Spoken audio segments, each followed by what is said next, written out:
You're listening to the Marketing Funnel Show, episode number 49. If you've ever poured your heart, soul, sweat, and tears into creating content for your audience and your business, only to have people end up not buying from you, or confused about what you offer, or not even really paying attention to what you've created, today's show is for you.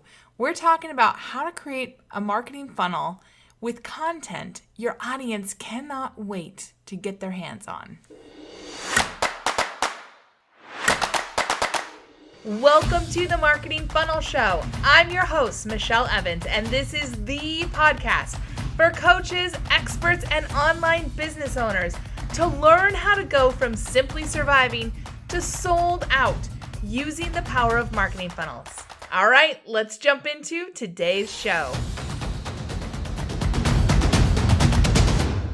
Hey, welcome back to another great show. I hope you are having an amazing week so far. Listen, I want to start off by saying a big, massive thank you to some listeners who've recently left reviews on the podcast platform, previously known as iTunes, and that I sometimes still call iTunes, but now it's, really called Apple Podcasts. So I don't know if I'm saying this right. Totler, I don't know. Totyer says, this podcast is incredibly informative while still being accessible. Michelle is grounded and explains her concepts in a way that you can begin to implement them. She also has excellent guests that share their best tips for successful marketing and sales. So glad I found Michelle in her pod. Totler, however you say your handle, thank you so much. I'm glad you're here too and appreciate your review. And if you have any questions that you want me to answer about what you're doing, shoot them on over to me. I love those. All right, WordPress Disaster says, Michelle knows her stuff and provides sound advice for navigating your way through the pieces of marketing funnels and customer journeys.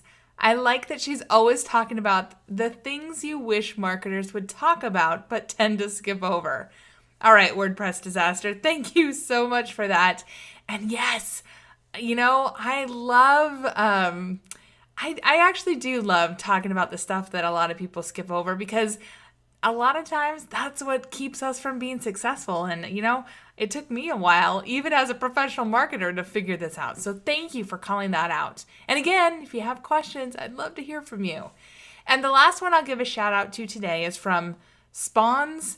I think that's how you say it, who says, Michelle shares her own story and struggles, I do, and shows how to avoid the same mistakes, because I don't want you to have to suffer like me. She provides great information that I'm using immediately to grow my business. Spawns, that is amazing. I love that you can take, some nuggets from each episode and use them right away. So thank you for sharing. All right, if you haven't jumped in and left a review on Apple Podcasts or on your favorite podcast listening platform, Google Play, really wherever, Stitcher, even on the, I'm forgetting what it is that you can listen to on Alexa. I completely have forgotten, but whatever, on your favorite platform. If you take 2 minutes and jump on and do it, then I'll give you a shout out as well. It really only takes a minute or two, and it really helps other people to find this podcast, and it signals to the podcast platform that this is a podcast that people are engaging with. So, we all appreciate that. All right, let's switch gears now and dive into today's topic. How the heck do I hook my audience with content they cannot wait to get? How do I create a marketing funnel where people are wanting to open my emails? How do I write emails that zing their hearts? How do I inspire excitement, action, ideas, and engagement with my audience and my content? How the heck do I create content that makes my audience want what I have and that works for me, instead of me just churning out blog post after blog post, or social media update after social media update, or whatever, video after video, whatever you do. So let's set the stage a bit, and then I'm going to dive right in. Okay, if you've ever heard this quote out there, and I know I first heard it from Marie Forleo, She says, a confused mind always says no. And I did a little online search for who that was originally attributed to. And there are so many people who have said it that I don't know who it originally came from. So I just know that I first heard it from Marie. And I was like, yeah, that's right.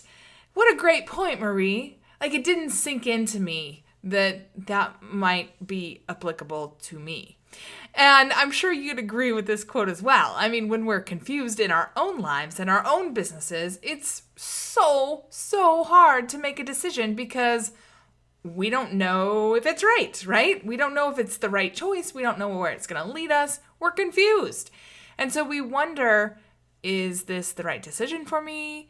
We second guess the situation we're in. We are saying, like, do I have all the information I need? Am I asking the right questions? What else should I be thinking about? Will this even really help me? Do I even need to care?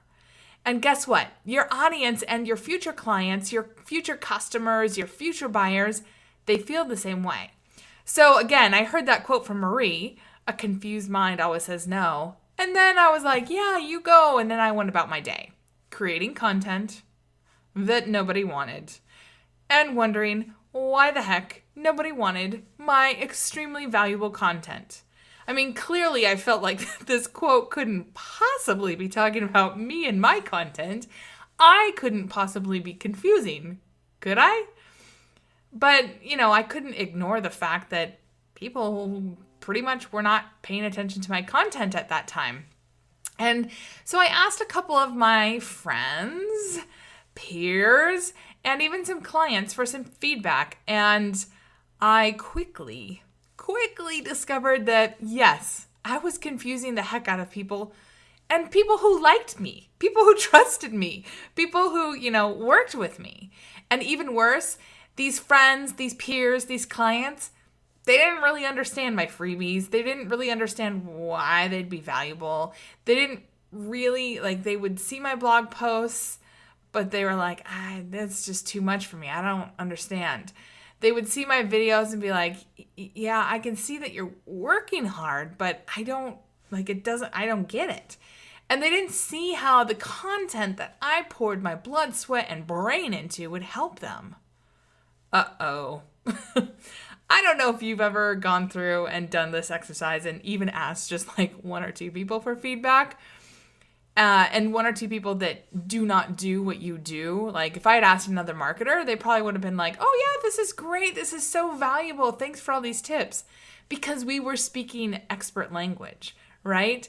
But when I asked people who were not, reading every marketing blog, book, podcast video out there, they were like, yeah, I don't get it. This is really deep and really advanced, and it just seems like it's not for me. And that is not a good feeling. But oh my goodness, is it valuable feedback.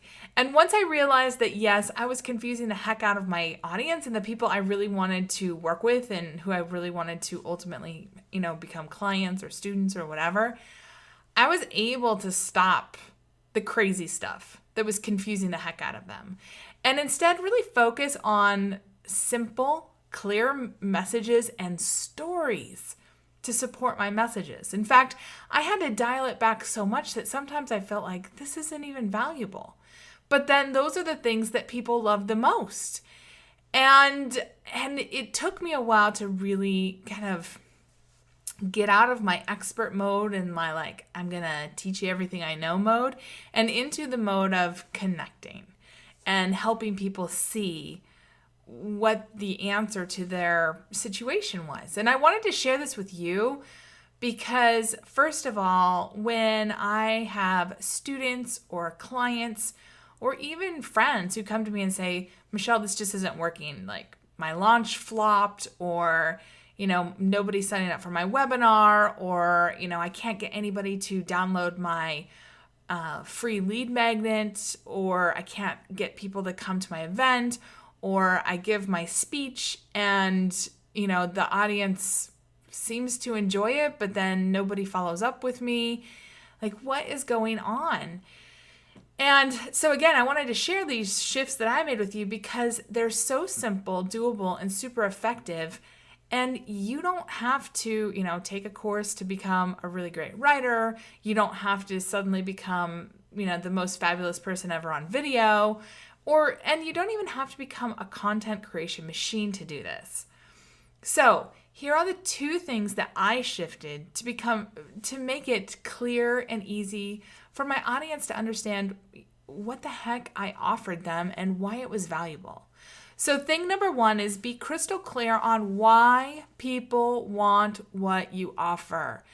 And I know you've probably heard this before, so you might be kind of rolling your eyes and saying, okay, I'm going to, listen to this on fast forward or whatever. But I want you to stick with me, because even people who've heard this 100 times before, I still find them making this mistake. And I even made this mistake because when we're so close to our expert area, right? You're an expert in something. I'm an expert in something. Everybody listening to this is an expert in something.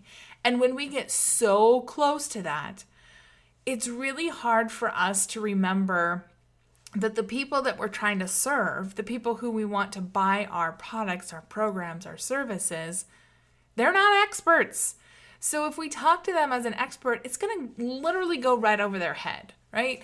It would be like a college professor trying to go in and teach kindergarten, and they're giving their college lecture, and the kindergartners are staring at him and, pretty soon running around the room laughing and playing because they have no idea what the heck he's talking about.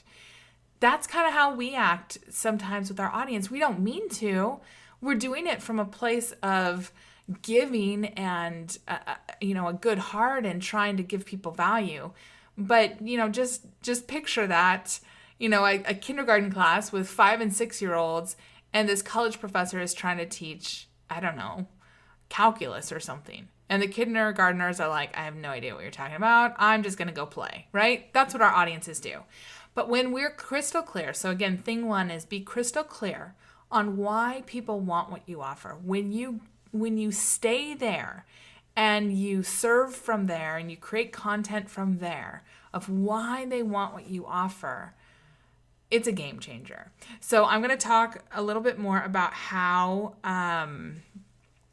we can dive into this a little bit more and how you can start bringing that into your business. And then thing 2 is tell clear stories to build belief and desire in your audience. And so we'll go into that a little bit more. But before we dive into more specifics on this, I want to tackle one question that's probably floating around in your mind. How do I use content to make people buy my thing? Okay, here's the truth. I'm just going to tell you. You actually cannot create desire in people. It's nearly impossible to make someone buy your thing. I mean, we're not like Jedi masters that can control people's minds, right? It would be great if I could teach you some Jedi mind tricks so that you could, just magically say some words and poof, you're suddenly the most desired consultant or coach or expert around. But we're not living in a fairy tale, right? In real life, humans, like the people you want to sell your offer to, wake up in the morning with desires. They have desires all day, and when they go to bed, they have desires.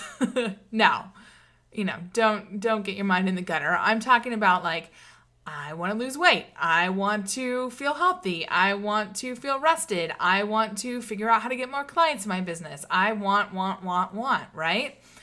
And as business owners, it is our number 1 job to figure out how to communicate that we're the offer that our audience is looking for.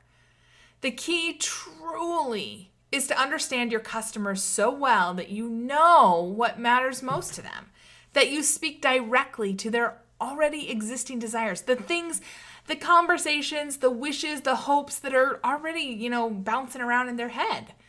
For me, and with my own business, with my students, with my clients, we use the funnel persuasion playbook to get super clear on what people really desire. But, if you're not working with me or if you're not a student of mine, you need to figure out how to get clear on this, because this is really the key, the secret to good marketing. It's not all the skills that people say that you need to do. It's not all the things.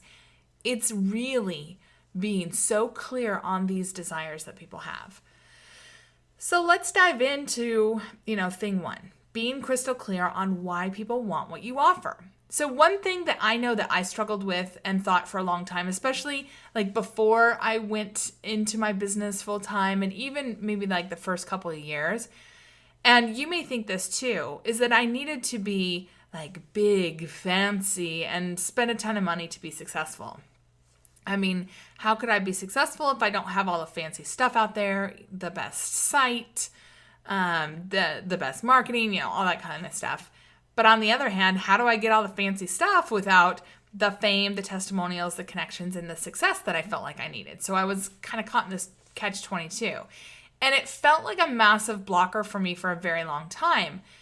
And honestly, it was just fear and feeling not good enough creeping into my thoughts, because when I was in that mode, in that mind space, I was keeping my eyes on myself. Like, how do I look, successful? How do I, make sure that I look all buttoned up? How, and I was creating content from that place of basically trying to prove that I was smart enough, good enough, whatever. And again, it comes from fear and feeling not good enough. And so if you've ever felt like that, I want to encourage you to do what I did. Like, take your eyes off yourself and off of what people could be judging you on, because, it's really none of your business what they judge you on. And really put your eyes onto the people that you want to serve. So what I found is that the secret to doing this, the secret to really serving my audience in a way that they didn't really care what my site looked like. They didn't really care about all the fancy stuff, right? The secret is to find one specific problem that I could help my audience with and then just really serve them on that problem.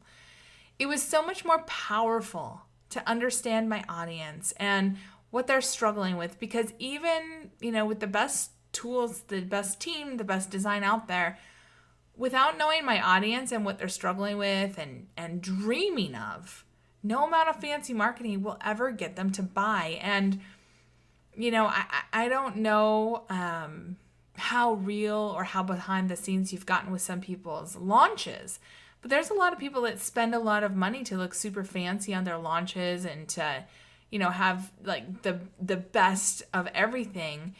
And they might say, like, I had a 6-figure launch, but what they don't tell you is they spent more on advertising and on all the behind-the-scenes stuff than they made in their launch.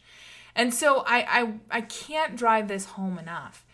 If all the best marketing out there is not going to make people want you, the thing that's going to make them want you is knowing that you understand what their big desire is. It's so much more powerful to understand my audience. It's so much more powerful for you to understand your audience and what they're struggling with, because, like I said, even with the best tools and team out there, without knowing your audience and what they're struggling with and dreaming about, there is no amount of fancy marketing that'll get them to buy. I can't underscore that enough. And so what you really, really need to do is know the specific problem your audience has and the transformation, the one day kind of desire that they have. Otherwise, you're going to end up creating a big old mess that nobody really pays attention to. When I worked as a marketer at Microsoft, one of the things I had to consistently battle were, marketing messages all about the what.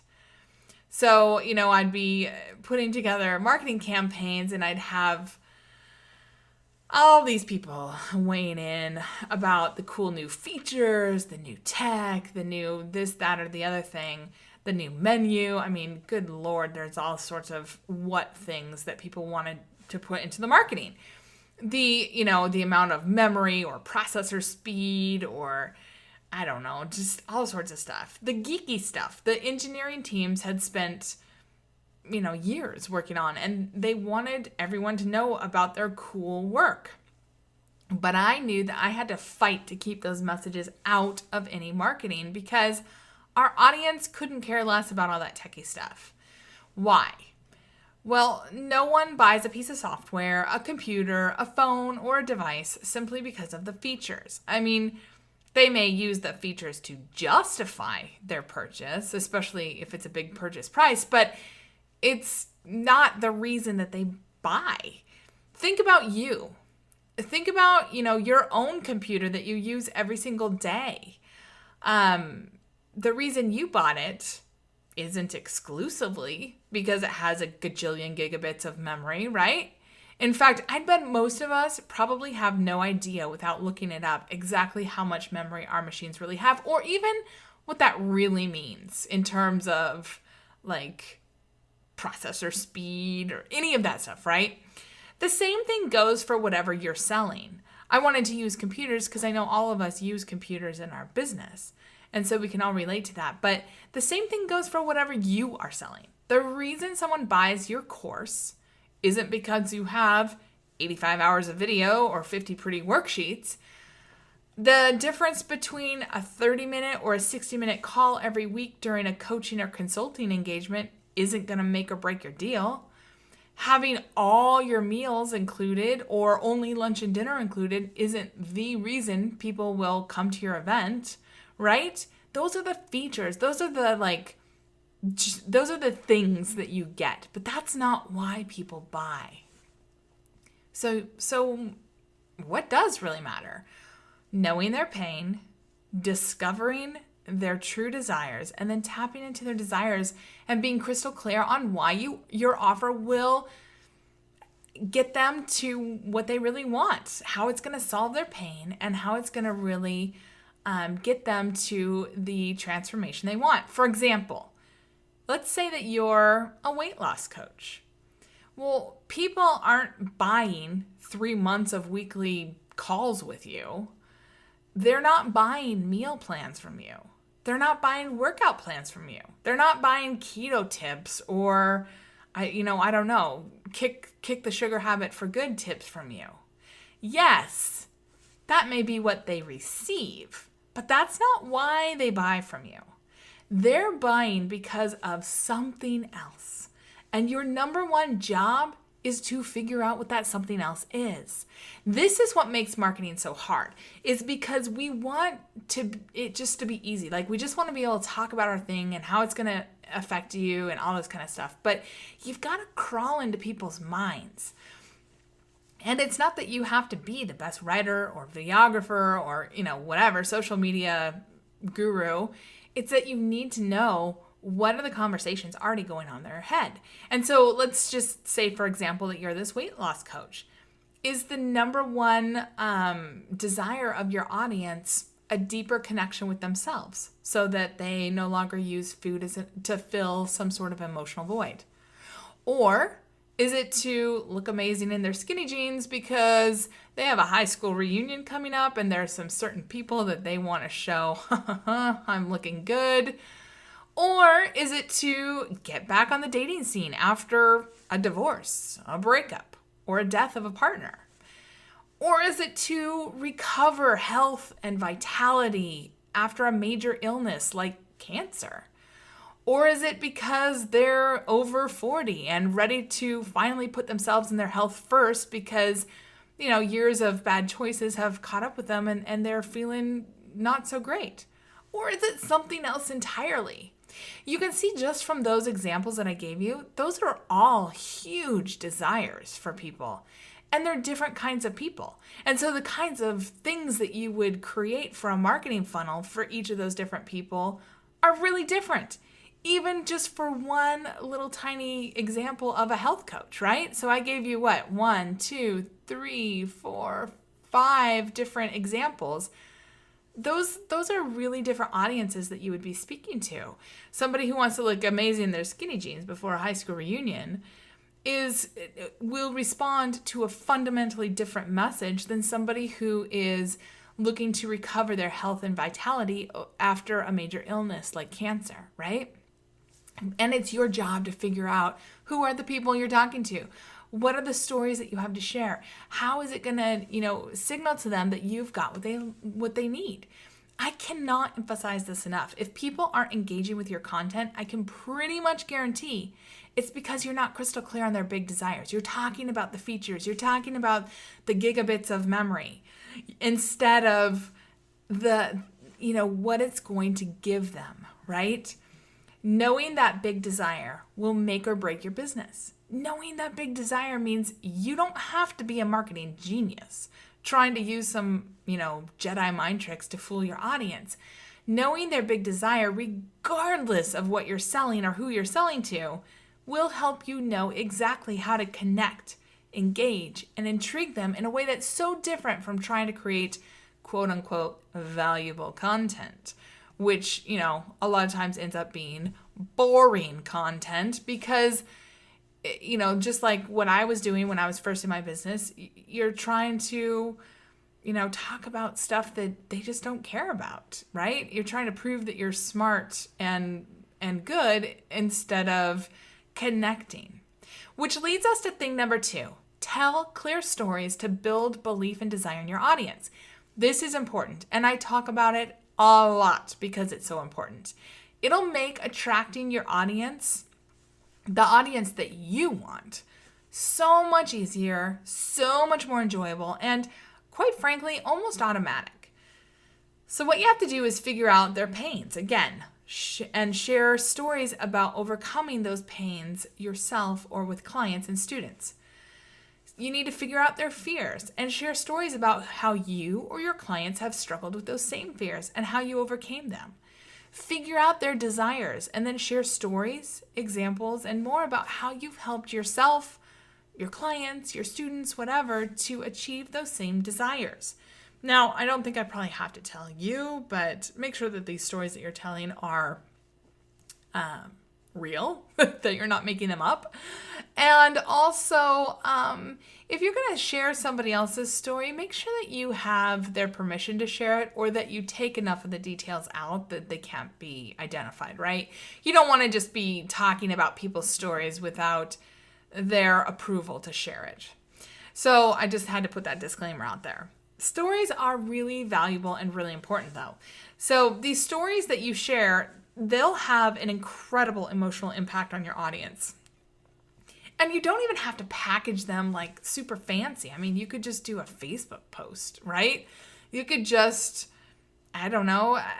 you could do it so easily in a simple email. You could do it in a social media post. You could do it on a, video that you record on your phone. Like there's just so many ways to do it. It's really more important that you tell a story that has an emotional impact. Then people in your audience who are meant to work with you, they'll say, wow, that sounds like me. People will say, I think I need that, or at least I need to figure out what that is. And people will say things like, sounds like she might have what I'm looking for. And that's when they start engaging in your marketing funnel. And if you keep sharing stories that take them deeper and deeper and help them see how this journey can work for them, it'll connect you to your audience in a way that's truly magical. But it's not magic. Like, I don't want you to feel like this is some mythical thing that is unattainable. It's very attainable.